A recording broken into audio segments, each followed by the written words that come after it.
विद्यार्थी मित्र हो, गुड मॉर्निंग. आज आपण काल झालेल्या कुटुंब विघटन या मुद्द्यावरून समाजामध्ये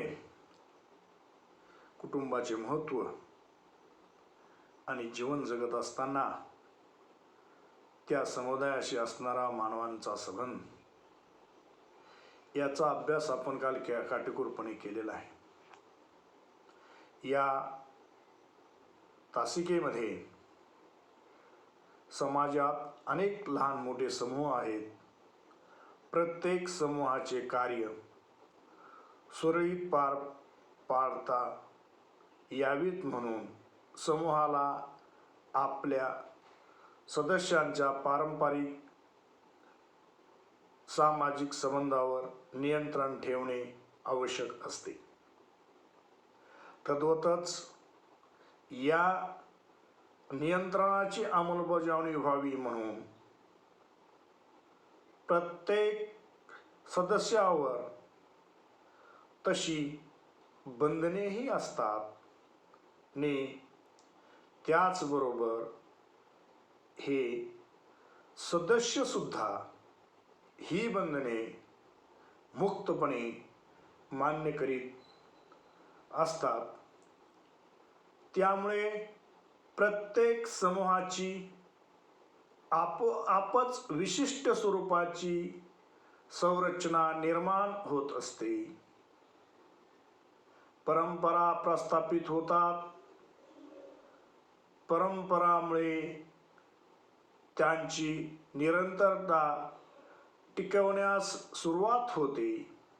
तसेच हे प्रत्येक समूह सदस्यांचे वय, लिंग, धर्म, वस्तीस्थान, दर्जा, व्यवसाय, परस्पर संबंध, समाज, उद्देश इत्यादी अनेक बाबीवर आधारलेले असतात. अशा समूहापैकी सदस्यांच्या आत्मसंबंधाचा बंधनावर आधारलेला सामाजिक समूहाला कुटुंब असे म्हटले जाते.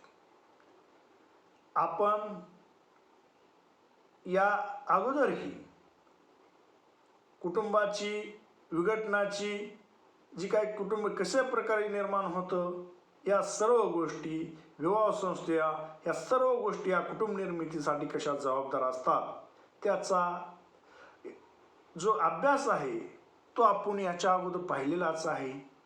परंतु कोणत्याही गोष्टीची सुरुवात करत असताना त्याची पार्श्वभूमी पहिल्या वेळेस त्याची थोडं आकलन करून घेणं, त्याच्याबद्दलची माहिती जाणून घेणं आणि त्याच नंतर पुढे जाणे हा एक क्रमप्राप्त समजला जाऊन त्या क्रमानुसार आपण कुटुंबाबद्दलची माहिती घेत आहोत. आणि कुटुंबाचे ज्या प्रकारे कुटुंबाची माहिती घेतो आणि त्या कुटुंबाद्वारे विघटन कसं होतं याची माहिती आपण त्या पुढील प्रमाणामध्ये घेत आहोत.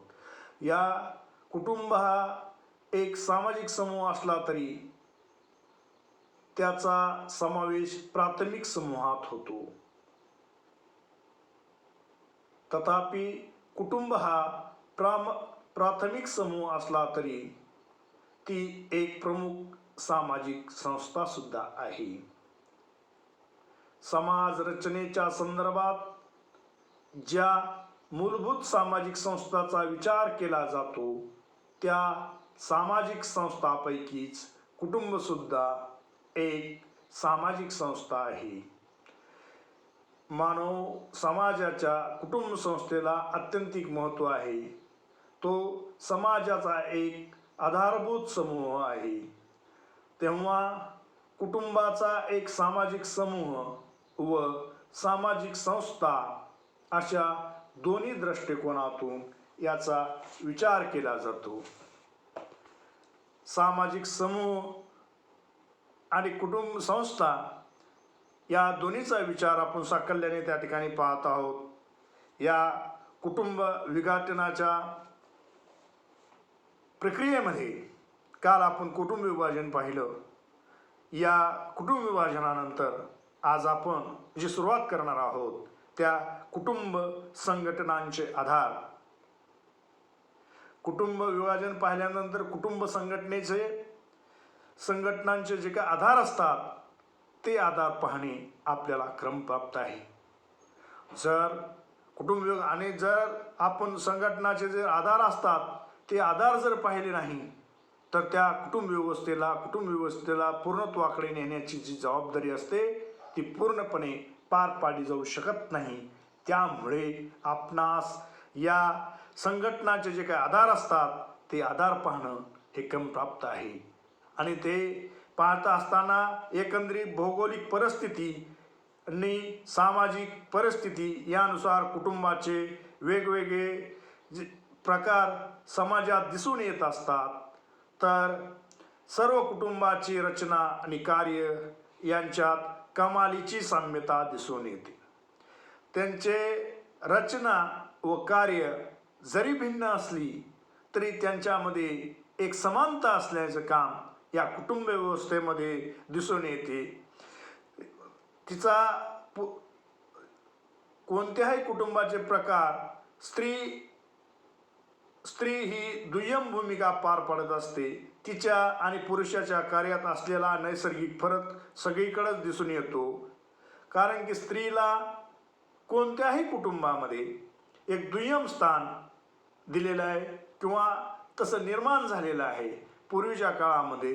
परंतु अलीकडील काळामध्ये त्याच्यामध्ये बदल होऊन शिक्षणामुळे स्त्री ही एक पुरुषांच्या खांद्याला खांदा लावून किंवा पुरुषापेक्षाही तिचा दर्जा यावेळेस जर तिने शिक्षण घेतलं तर शिक्षणामुळे तिच्यामध्ये बदल झाला आणि शिक्षणामुळे बदल होऊन ती एक चांगल्या पदावर गेली. अशा या कुटुंब निर्मितीसाठी विवाह आवश्यक असतो. तो समाजमान्य असावा लागतो. कुटुंब निर्मिती होण्यासाठी विवाह हा महत्त्वाचा घटक आहे. परंतु तो होत असताना हा समाजमान्य असला पाहिजे तरच त्याला तो गट समूह आणि आजूबाजूचे लोक त्यास मान्यता देत असतात. आणि मान्यता दिल्यामुळं त्या ठिकाणी तो कुटुंब संस्था निर्माण होण्यासाठी विवाह संस्था ही या समाजात एक अभिप्रेत अशी किंवा महत्त्वाचे घटक म्हणून त्याच्याकडे पाहिले जाते. प्रत्येक समाजात ज्या त्या समाजाच्या चालीरीतीप्रमाणे दोन भिन्नलिंगी व्यक्तीस विवाह घडवून आणण्याची प्रक्रिया पार पाडली म्हणजे कुटुंबाचे अस्तित्व उदयास येते. कारण की कुटुंब निर्माण होण्यासाठी विवाह संस्था ही महत्त्वाची आहे. दोन भिन्नलिंगी व्यक्तीमध्ये विवाह झाल्यानंतर त्या ठिकाणी त्याच्यातून प्रजनन होते आणि कुटुंब निर्माण होण्यासाठी ही एक विवाह संस्था ही एक समाजमान्य त्या ठिकाणी महत्त्वाची ठरली गेली असं या ठिकाणी त्यांनी सांगितलेलं आहे.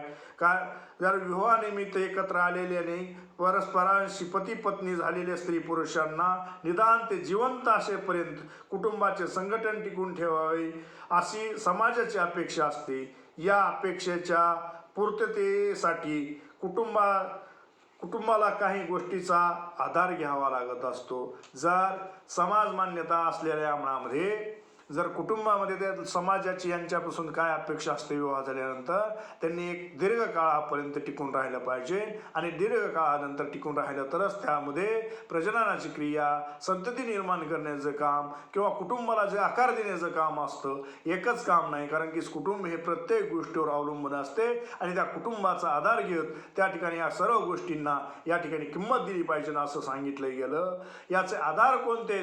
त्या आधारामध्ये एक पहिला जो आधार मानला जातो तो आधार ध्येयातील एकता. ध्येयातील एकता हा त्याचा मूळ आधार असा समजला जातो. कुटुंबात पती पत्नीच्या व्यतिरिक्त इतर सदस्यही असतात. प्रत्येकाच्या स्वभावात फरक असतो. या ठिकाणी कुटुंबामध्ये पती पत्नीच्या व्यतिरिक्त इतर सदस्य असतात. प्रत्येकाच्या स्वभावात फरक असतो. व्यक्ती तितक्या प्रवृत्ती आपण असं म्हटलं जातं. कारण की प्रत्येकाचा स्वभाव हा त्याच्या गुणानुसार धर्मानुसार प्रत्येकाच्या वागणुकीनुसार चालीनुसार रीतीनुसार वयानुसार हा त्याच्यामध्ये बदल होत असतो. आणि लहान मुलांचे विचार हे वडीलधारी माणसांच्या विचारापेक्षा त्याच्यामध्ये फरक जाणवत असतो. त्याची ध्येय वेगवेगळी असतात. सर्वांच्या ध्येयात एकवाक्यता असणे शक्य नसते. तथापि कुटुंबाचे संघटन टिकवून ठेवण्याचे असेल तर त्याचा उद्देशाची एकता आवश्यक असते. मुलांचे पालनपोषण, आर्थिक उत्पादन, सामाजिक कार्य आणि समाज जीवनातील सहभाग, शिक्षण, नोकरी, कामधंदा, घरकाम, राहणीमान, आचार विचार या अशा अनेक बाबींचा पती पत्नी आणि त्यांच्या मुलात आणि इतर सदस्यात एकवाक्यता असली पाहिजे. या ठिकाणी एकवाक्यता नसेल त्या कुटुंबाला कुटुंब न राहता एक कुटुंब एक स्वर्ग समजलं जातं, घर एक स्वर्ग समजलं जातं. त्या ठिकाणी यांच्यामध्ये एकवाक्यता नसेल तर त्या ठिकाणी स्वर्ग नसून ते नरकाची अवस्था निर्माण होण्याचं काम ह्या एकवाक्यता नसेल तर त्याच्यामध्ये निर्माण होत असतं. त्यामुळे समाजामध्ये घडणारे घटक कारण की ज्या पालनपोषणाचे आपण काय जनावर नाही. मुलं निर्माण करणं हे कुटुंबाची, आई वडिलांची, आजी आजोबाची ही सर्वांची घरात सामुदायिक जबाबदारी असते. त्यामुळे यांच्यामध्ये एकवाक्यता पाहिजे. लहान मुलगा जेवला किंवा नाही, आजोबा घरामध्ये वयस्कर असतील तर त्यांची काळजी घेणं हे कुटुंबाचं काम आहे. कुटुंबामध्ये सर्वांना समान अधिकार असतात. नोकरी आहे, नोकरीसाठी त्यांनी झटलं पाहिजे. सर्वांचे सामुदायिक प्रयत्न असतात. घरातील कामधंदा असेल, घरकाम असेल, राहणीमान असेल, राहण्याची व्यवस्था असेल किंवा सगळं जी काही व्यवस्था असतात ह्या सर्व कुटुंबातील व्यक्तींना ह्या समान प्रकारचे करावे लागत असतात. आणि समान करत असताना त्याच्यामध्ये एकवाक्यता पाहिजे. आणि एकवाक्यता जर नसेल तर त्या कुटुंबाचा ऱ्हास होण्यास ही सर्वात महत्त्वाची घटना समजली जाते. आणि त्यामुळे विघटनासाठी ही एकवाक्यता ही सर्वात महत्त्वाचा घटक समजतो. आणि एकवाक्यता नसेल तर त्या कुटुंबाचं विघटन होत असतं. या प्रकारे आपण सांगत असताना याच्यामध्ये दुसरा मुद्दा येतो. पहिला ध्येयातील एकता, त्यानंतर दुसरा मुद्दा येतो व्यक्तिगत महत्त्वाकांक्षेतील एकता. आता ध्येयातील एकता झाल्यानंतर व्यक्तिगत महत्त्वाकांक्षेतील त्या ठिकाणी एकता पाहिजे असा दुसरा मुद्दा आपण या ठिकाणी स्पष्ट करत आहोत. कुटुंबातील पती पत्नी हे महत्त्वाचे दोन घटक असले तरी इतर सदस्यही असतात. यात मुलांचा सहभाग फार मोठा असतो. प्रत्येकाची ध्येय आकांक्षा वेगवेगळ्या असतात. आपल्या इच्छेप्रमाणे इतरांनीही वागावे असे सर्वांनाच वाटत असते. परंतु कुटुंबात असे प्रत्येकाच्या इच्छाप्रमाणे वागणे शक्य नसते. कुटुंब संघटन टिकवून ठेवण्यासाठी सर्वांचे एकच ध्येय असावे लागते. प्रत्येकाच्या महत्वाकांक्षेची बूज राखणे हे शक्य नसते. आणि जर व्यक्ती व्यक्तिगत महत्वाकांक्षेपायी कुटुंबामध्ये जर कुटुंबाचा ऱ्हास का झाला, कुटुंबाचं विघटन का झालं तर त्याला हे कारण समजलं. या सर्व गोष्टीवर त्यांनी मात केली पाहिजे, मुरड घातली पाहिजे. आपल्या अपेक्षा असतात त्या कुटुंबातील व्यक्तींना सहन होतात की नाही याचीही आपण काळजी घेतली पाहिजे. जर आपल्या महत्वाकांक्षा आपण वैयक्तिक करत असू तर त्याचा उत्पादन होणारा परिणाम, आपली कुटुंबाची आर्थिक परिस्थिती काय आहे हे सर्व त्या ठिकाणी लक्षात आलं पाहिजे. आणि हे नसेल तर त्या ठिकाणी एकवाक्यता नसेल किंवा महत्वाकांक्षेला जास्त एकता असेल तर त्या ठिकाणी कुटुंब विघटन होण्यास ही परिस्थिती जबाबदार होत असते. जर आजकाल आपण पाहतो या सर्वात महत्त्वाचा घटक असा सांगितला जातो की जर कुटुंबाचे नियोजन पाहिलं जातं, त्यांचं नियोजनाप्रमाणे किती पैसा आहे, किती खर्च करायला, सभासदांची संख्या किती घरामध्ये आहे, या सर्वावर समान खर्च करण्याचा काम या कुटुंबामध्ये केले जात असते. यानंतर हा दुसरा मुद्दा व्यक्तिगत महत्वाकांक्षेतील एकता संपल्यानंतर यामध्ये तिसरा मुद्दा येत असतो. तो म्हणजे अभिरुचीतील एकता. या तिसऱ्या मुद्द्यामध्ये कुटुंब संस्थेच्या दृष्टीने सर्व सभासदांच्या अभिरुचीत समानता असावी लागते. अभिरुची समानता नसेल तर कुटुंब संघटन फार काळ टिकू शकत नाही. पारंपरिक समाजात आजही संयुक्त कुटुंबा शैक्षणिक, धार्मिक, आर्थिक, सामाजिक आणि मनोरंजनाच्या बाबतीत एकवटता दिसून येते.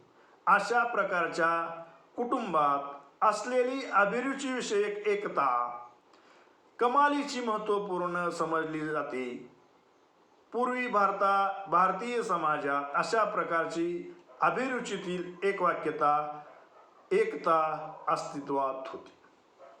या ठिकाणी हा सर्वात महत्त्वाचा घटक यामध्ये सांगितला जातो. कारण की संयुक्त कुटुंब शैक्षणिक असो किंवा आर्थिक असो, सामाजिक असो, हे अभिरुचीला या ठिकाणी महत्त्व दिलं नाही पाहिजे. कारण की कुटुंबाची अभिरुची ही सर्व समाजाचं मान्य असली पाहिजे. नंतर आपल्या एकट्याच्या अभिरुचीला या ठिकाणी किंमत नसते. त्यामुळं अभिरुचीची एकता कमालीची महत्त्वपूर्ण अशी समजली जाते. पूर्वी भारतीय समाजात अशाच प्रकारचे अभिरुचीतील एकता व एकवटता अस्तित्वात होती. म्हणून पारंपरिक ग्राम किंवा खेडी ही दिवसेंदिवस जास्त दिवस टिकली. जर आज समाजाची अवस्था, कुटुंबाची अवस्था वर्णन करणं, अंतःकरणातून बोलणं आणि वरून बोलणं याच्यामध्ये फार फरक आहे मित्र. आज तुम्ही त्या अवस्थेकडे जाणार आहेत, आज आणि गेलेले नाही. ज्या वेळेस या अवस्थेतून जाल